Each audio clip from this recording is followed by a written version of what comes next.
My name's Ellen, and I'm the program assistant for Young Adult Outreach. And forgive me if I seem a little jittery. I have been looking forward to this for a really long time, so bear with me. So I must admit that I am not much of a dreamer. Sorry. I did not grow up as a kid knowing that I wanted to be a doctor or a teacher or an engineer. So I'm very envious of kids that had that concrete desire very early on. The first time I knew 100% what I wanted to do with my life was when I was in the company of you all at annual meeting my junior year of college. I watched the program assistants give their speeches and knew then, right then, that I'm putting all of my eggs in that basket. I am going to be an FCNL program assistant. That is my goal, and I'm going to do whatever it takes to get to that stage. Here's the unlikely story of how I achieved it. So, my freshman year of college, I was very angry with life. I was surly and scared. I didn't have very many friends. I wasn't involved in anything on campus. I really only left my room for food and for classes. Despite my unlikableness, I was still a very bright and engaged student. And my political science professor, Michael Snar, who's here, appreciated that and took a liking to me. Thank you. It was halfway through that year, and at this point, the only thing I really had going for me was getting professors to like me. So Michael suggested that I join him and some other students to a trip to Washington, D.C.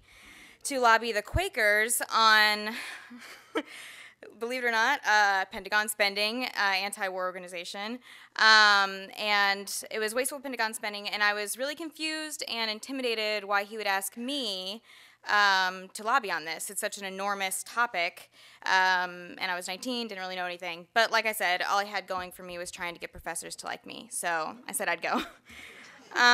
So I walked into the huge conference room, much like this one, at the Washington Plaza Hotel, halfway through my very first spring lobby weekend.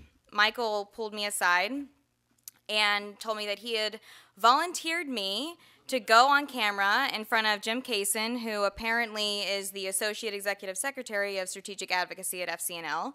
In other words, a really important man who is creating a video about the power of lobbying. I hardly even knew anything about the issue at this point and was much more concerned about the fact that all the other students in the Wilmington College delegation were much older and cooler than me. So imagine my surprise that Michael and Jim think that I should be put in front of camera to represent young lobbyists. I obviously doubted their judgment. So I'm in front of this camera. It was actually Mark, who's filming now, whose camera I was in front of. So I was in front of this camera and this big bright light, and I had frizzy hair, and I was wearing like this stupid dinosaur t-shirt. And again, this really important FCNL representative is asking me how I feel about going into my first lobby visit on Tuesday. I answer honestly that I am nervous and scared, but I am trying to absorb as much information as I can during the sessions. Little did I know that this 30-second interview captured on camera would change the course of my life. The night before my lobby visit, I'm feeling really confident and very prepared for my visit. Wilmington College always does a really great strategy session the night before about who will talk when, what language to use, how to tell your story while you're in your lobby visit, and whatnot. But before I went to bed that night, I walked down the front steps of the William Penn House where Wilmington College was staying that weekend. And I stepped out into the middle of the street. It was really late at night. There weren't cars. I just realized now that sounds crazy. So I stepped out into the middle of the street, and I was standing on the yellow line that is cutting through East Capitol Street and dead ends at the Capitol, at this beautiful, glittering Capitol building that's contrasted with the evening sky. And it It was actually that view. It inspired some hope in me, believe it or not. It looked like a beacon shining through the dark, like a moment of clarity. I was thinking to myself, wow, look where I am. Consider where you are, Ellen. Consider what you are about to do. It was a great deep breath before the plunge and a super poetic moment about the direction that my life was heading. So cut to lobby day. After very little sleep, of course, I get up that Tuesday morning and I read over my lobby ask and triple check the walking directions to my lobby visit, and I walk up to the House of Representatives and I see a long line of men snaking out the door due to the tight security. And I'm standing next to men in $800 suits, huge belt buckles and cufflinks and 10-gallon hats. They're all like shaking hands and joking with one another. Clearly they all know each other. I don't have any friends there. And then there's me in my $30 Gap dress and feeling, it was a good dress, it was a deal, and feeling smaller than ever, standing next to these pillars and the marble of Longworth Building. I make it through security, and I begin walking down the halls of Congress, and every step is echoing off the walls. It's, polished floor, and now I'm panicking because I can't find the office. Does this sound familiar to anyone? Yeah. So in this moment, I am reminded of one of the professors at Wilmington College, Sam Stratman, who always tells students, or I guess I should probably say he yells at students, the Capitol was built to make you feel small. It was made to intimidate you. Don't let it.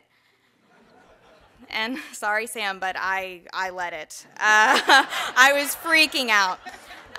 So I finally reached the door to my representative's office, and I knocked twice. To my surprise, a kind woman, not much older than me, answers the door warmly and welcomed me into the office. We sat down and discussed the issue. I did my lobby ask. She wrote down everything I was saying, listened to my concerns. I left the one-pager, asked for her card. She assured me the congressman would hear everything I had to say, and she said, have a great day. Thank you so much for coming, and I left.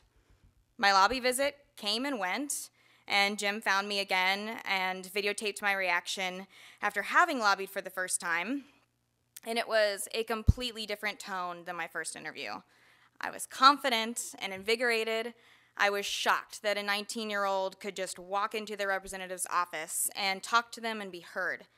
I felt like a true American, a patriot who had real agency in how my country works. If you lobby, it really does matter, and this video of my experience is forever immortalized on YouTube.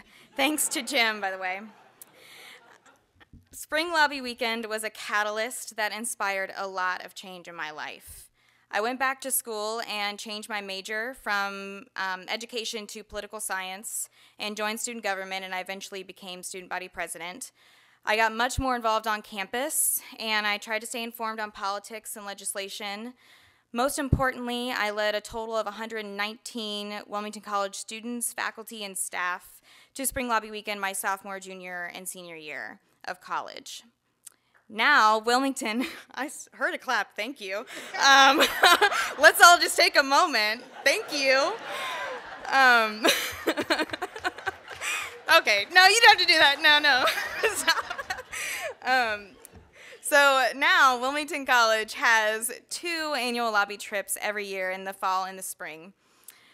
This was all because FCNL decided that young voices are what they care about, and young voices matter. FCNL decided it was worth it to seek out my opinion and encourage me to tell my story. You all have shown me how to use my voice to enact change and inspire others, and for that, I am so thankful.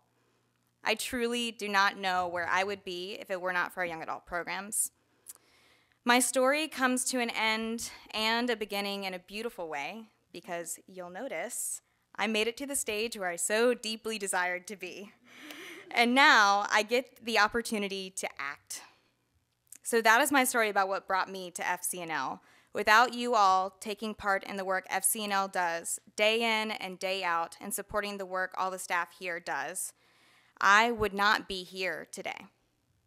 This organization would not be what it is without all of you, and neither would I. Thank you so much.